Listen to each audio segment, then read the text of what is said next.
Hello students, आज हम करेंगे determination of income and employment equilibrium under Keynesian theory. सबसे पहले हम इस मॉडल को समझेंगे। मैंने आपको ऑडियो लेक्चर में इसके बारे में थोड़ा समझाया था। अब इक्वेशन फॉर्म में आप इसको समझिए। जो हमारा आउटपुट है और इनकम है वो किसका फलन होता है? एम्प्लॉयमेंट का। जितने ज़्यादा लोगों को रोज़गार मिलेगा उतना ही इनकम एंड आउटपुट बढ़ेगा। इसके साथ इसका पॉजिटिव संबंध होता है। जो हमारी एम्प्लॉयमेंट है वो एग्रीगेट डिमांड और एग्रीगेट सप्लाई पे निर्भर करते हैं। That is effective demand. जहाँ पे ये दोनों बराबर होते हैं उस लेवल पर ये हमारी इफेक्टिव डिमांड होती है और वहीं पे एम्प्लॉयमेंट डिसाइड होती है। नेक्स्ट आ जाता है कि इफेक्टिव डिमांड वो लेवल है जहाँ पे aggregate demand and aggregate supply बराबर होती हैं। एग्रीगेट डिमांड दो कंपोनेंट्स में बनती है, कंजम्पशन प्लस इन्वेस्टमेंट में, और एग्रीगेट सप्लाई हमारी दो कंपोनेंट्स में बनती है, कंजम्पशन प्लस सेविंग में। दोनों बराबर होती है। इफेक्टिव डिमांड वो लेवल है जहाँ पे एग्रीगेट डिमांड और एग्रीगेट सप्लाई बराबर होते, साथ ही इन्वेस्टमेंट भी सेविंग के बराबर होती है। मतलब ये दोनों चीज़ें जब बराबर होंगी that level is called effective demand. Next आ जाता है कंजम्पशन। कंजम्पशन दो चीज़ों पर निर्भर करता है, propensity to consume and national income. National income के साथ भी इसका पॉजिटिव संबंध है और प्रोपेंसिटी के साथ भी। प्रोपेंसिटी दो तरह की होती है, हमने कंजम्पशन फंक्शन में डिटेल में किया था, APC and MPC. APC means average propensity to consume, M for marginal. APC कैसे कैलकुलेट करते हैं? Total consumption divided by total income. MPC कैसे कैलकुलेट करते हैं कि इनकम में चेंज आने की वजह से कंजम्पशन में कितनी चेंज आती है, delta C upon delta Y. Next हमारा कॉन्सेप्ट था, ऑडियो लेक्चर में सारा हमने कर लिया था, वैसे ये मैं आपको इक्वेशन फॉर्म में समझा रही हूँ। एमईसी, एमईसी किसके बराबर होती है? Prospective yield per annum divided by supply price into 100। Supply price किसी भी एक नई मशीन को खरीदने की कीमत, चाहे आपने सेकंड हैंड खरीदी हो। तो हमने कितने की खरीदी है नई मशीन? 20,000 की, और उसकी प्रॉस्पेक्टिव यील्ड कितनी है? 50,000। वो कितने सालों में 50,000 कमा के देती है? 10 साल। हर मशीन की एक अपनी अपनी लाइफ होती है, कोई 2 साल, कोई 4 साल, कोई 6 साल। इसी तरह इसकी मशीन की हम मानकर चलें कि 10 साल लाइफ है। तो वो कितना नेट प्रॉस्पेक्टिव यील्ड कितनी है? 50,000 हमने कमाया है, 20,000 तो हमारी लागत ही है, दैट इज़ 30,000। और net prospective yield per annum कितनी है? 30,000 हमें पूरा कमा रहे हैं 10 सालों में, तो एक साल में कितना कमा रहे हैं? 3,000 रुपये कमा रहे हैं। तो फार्मूला क्या है? पर एनम हमारी 3,000 कमाई है, लेकिन पैसे हमने आज ही लगाने हैं। कितने लगा दिए? 20,000 इंटू गुना 100 आ गया, तो ये नेट कितना आ गया? 15%। तो आर अगर 15% से कम है तो इन्वेस्टमेंट बढ़ेगी, अगर आर इन ज़्यादा है 15% तो इन्वेस्टमेंट कम होगी। अगर दोनों बराबर हैं तो वो लेवल होगा इक्विलिब्रियम का। नेक्स्ट हम आगे करेंगे डिमांड के बारे में। अब नेक्स्ट है कि जो मनी डिमांड और मनी सप्लाई, तो उसी के according rate of interest decide होता है। रेट ऑफ इंटरेस्ट डिसाइड होता है कहाँ पे? जहाँ पे money demand is equal to money supply दोनों बराबर होते हैं, तो रेट ऑफ इंटरेस्ट डिसाइड होता है। तो अब मनी सप्लाई जो है वो फिक्स्ड रहती है इन शॉर्ट पीरियड। अब नेक्स्ट आ जाता है money demand. Money demand function है इनकम का और रेट ऑफ इंटरेस्ट का। कैसे? मनी डिमांड 3 कंपोनेंट्स में होती है। इसको लिक्विडिटी प्रेफरेंस भी कहते हैं कि हम कितना प्रेफर करते हैं कैश को।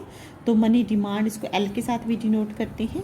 जो ट्रांजैक्शन मोटिव है वो किसका फंक्शन होता है? इनकम का। नेक्स्ट आ जाता है L P is a function of income. Next speculation is a function of rate of interest. मतलब L T plus L P plus L S, that is money demand. 3 components में, transaction के लिए, precautionary के लिए, speculative के। तो इसका मतलब क्या हो गया? इनकम और रेट ऑफ इंटरेस्ट का ये फलन हो गई, क्योंकि ये दोनों पहले जो है इनकम का फलन है और जो लास्ट वाला है रेट ऑफ इंटरेस्ट का फलन है। नेक्स्ट जो है कि जो लेबर की सप्लाई है, एम्प्लॉयमेंट की सप्लाई और डिमांड, ये किस पर निर्भर कर? जो सप्लाई है वो फंक्शन है मनी वेजेस का, और जो डिमांड होती है वो फंक्शन है रियल वेजेस का। रियल वेजेस कैसे कैलकुलेट करते हैं? कितनी मनी वेज है divided by general price level. मतलब जब हम डिमांड करते हैं, लेबर को हायर करते हैं, लेबरर्स को, तो हम रियल देखते हैं कि हम उनको कितना रियल में दे रहे हैं। लेकिन जो वर्कर्स हैं उनको मुद्रा भ्रांति में डाला जा सकता है, हमने कर लिया था ऑडियो लेक्चर में।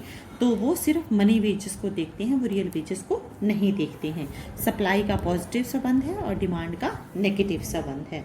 जहाँ पे मनी सप्लाई और एम्प्लॉयमेंट सप्लाई और एम्प्लॉयमेंट की डिमांड बराबर हो जाएगी, वहीं पे एम्प्लॉयमेंट लेवल डिसाइड होगा।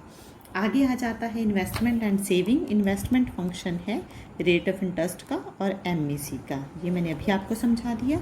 जो सेविंग है that is a function of R and income. Classicals में ये नहीं थे, केवल आर के साथ ही फलन था।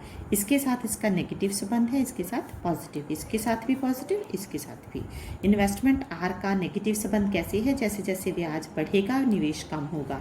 एमईसी हमारी लाभ की प्रत्याशित दर है, ये बढ़ेगी तो निवेश बढ़ेगा, ये कम होगी तो निवेश कम होगा। सेविंग का आर के साथ भी पॉजिटिव संबंध है, ब्याज ज़्यादा होगा तो हम बचत ज़्यादा करेंगे, ब्याज कम होगा तो बचत कम करेंगे। इनकम के साथ पॉजिटिव है, ज़्यादा अमीर आदमी ज़्यादा सेविंग करेगा, गरीब आदमी कम सेविंग करेगा। इसके साथ जो उसका मैथमेटिकल मॉडल था वो हमारा कंप्लीट होता है। हम इसको डायग्रामेटिकली करेंगे केन्स के इक्विलिब्रियम को। सबसे पहले इसको समझिए। सबसे पहले यहाँ पे एम्प्लॉयमेंट,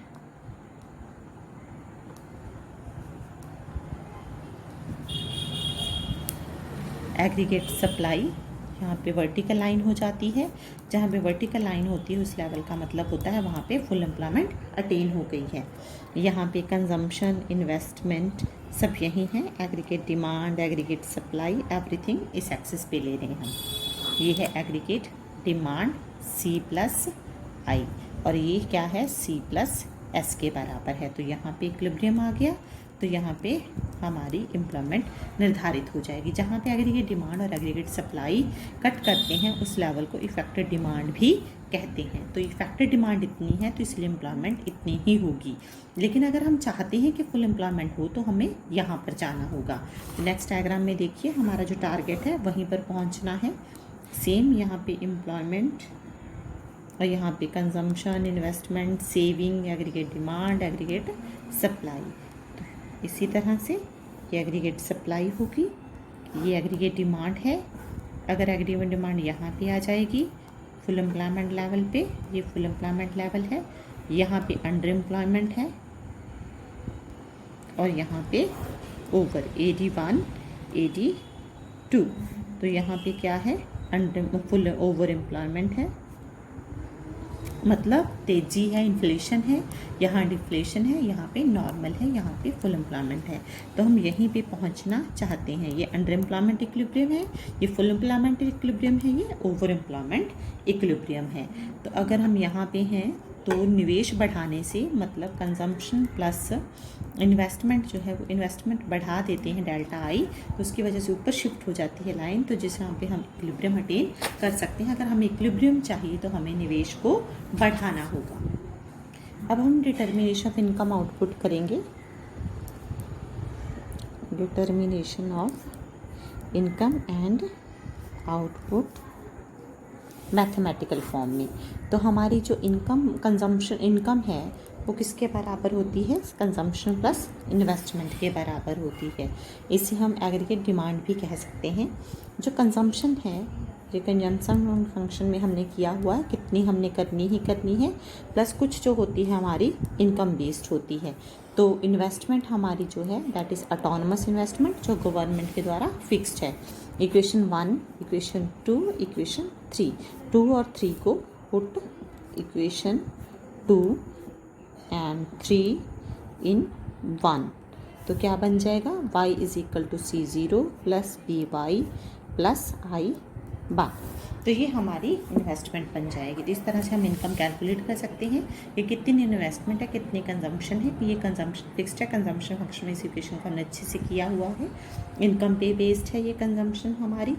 नेक्स्ट आ जाता है aggregate demand and aggregate supply. Aggregate demand C plus किसके बराबर होती है, I के, और जो एग्रीगेट सप्लाई है C प्लस S के। C के साथ C कैंसिल हो गया, I is equal to S। तो ये हमारा equilibrium level of income output and employment जो है हमारा कैलकुलेट हो जाएगा। तो हम कंजम्पशन और सेविंग, इनकम में से अगर कंजम्पशन माइनस करते रहें तो क्या निकल जाएगा हमारे पास, इन्वेस्टमेंट। अब इस शेड्यूल को देखिए, इनकम है हमारी जब 0 तो कंजम्पशन हम 50 रुपीज़ की कर रहे हैं, ये C0 है, दैट इज़ C0 कि इनकम आपकी हो ना हो लेकिन आपने इतनी तो कंजम्पशन करनी ही है। ₹50 का आपको मिनिमम रिक्वायरमेंट है, इनकम हो चाहे ना। इट मीन्स क्या है, आपकी सेविंग जो है माइनस में होगी, डिसेव है, आपने कहीं ना कहीं से अपने बैंक में से पैसे निकाले हैं जो पहले की सेविंग पड़ी थी। इट मीन्स क्या है, -50, क्योंकि आप कुछ कमा तो रहे नहीं। अगर आपकी इनकम 100 हो जाती है तो कंजम्पशन 100 हो गई और सेविंग क्या हो गई, 100 - 100 0। इट मीन्स क्या है, कंजम्पशन भी बढ़ रही है, देखिए आप, सेविंग भी बढ़ रही है। तो कंजम्पशन और सेविंग का आप इनकम में से कंजम्पशन माइनस करते जाते हैं तो आपके पास सेविंग आ जाती है। इन्वेस्टमेंट फिक्स्ड है, क्योंकि आई फिक्स्ड लिया है हमने, गवर्नमेंट की तरफ से फिक्स्ड है, उसने 75 करोड़ या कितने भी हैं वो आपको मतलब इन्वेस्ट करने ही हैं। तो अगर आप कंजम्पशन और इन्वेस्टमेंट को जोड़ देते हो तो एग्रीगेट डिमांड आ जाएगी। अगर C+S को जोड़ दोगे तो आपके पास AS आ जाएगा। AS अगर निकालना है तो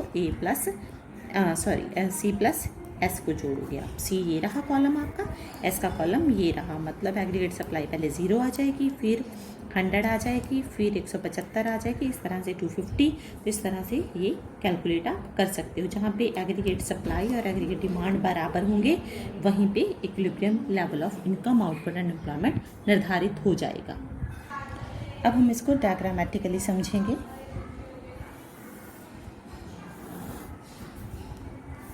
यहाँ पे इनकम, आउटपुट एंड एम्प्लॉयमेंट, इधर consumption, saving, investment, aggregate demand, aggregate supply. शुरू में आप देखिए, सबसे पहले एग्रीगेट सप्लाई।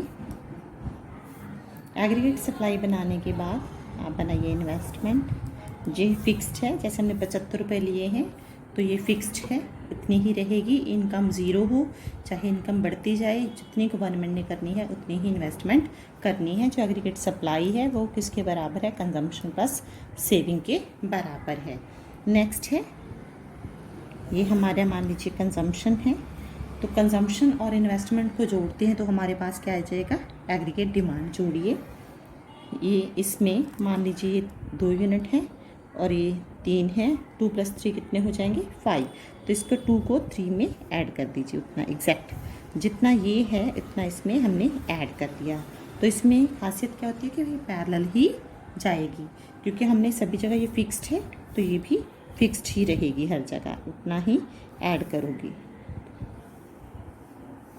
ये क्या बन गया, C+I। मैंने C वाली लाइन में I वाली लाइन को जोड़ दिया, हर जगह उतनी ही। जैसे कि माने आपकी कॉपी पे ये 2 लाइंस आई हैं तो इसके हर पॉइंट पे 2-2 लाइंस आप क्या कर दोगे, ऐड कर दोगे, ये पैरेलल बन जाएगी। तो ये क्या आ जाएगी, एग्रीगेट डिमांड। अब जहाँ पे हमने सेविंग निकालनी है, सबसे पहले जहाँ पे ये वाला इन्वेस्टमेंट आपका एग्रीगेट डिमांड और एग्रीगेट सप्लाई है वहाँ पे इक्विलिब्रियम आ जाएगा। ये इक्विलिब्रियम है क्योंकि ये दोनों बराबर होने चाहिए। अब जहाँ पे C और एग्रीगेट सप्लाई बराबर है, इट मीन्स वहाँ पे क्या होगी, सेविंग 0 होगी, क्योंकि जितना आप कमा रहे हो उतना ही खा रहे हो। इसको इनकम लेवल भी बोलते हैं।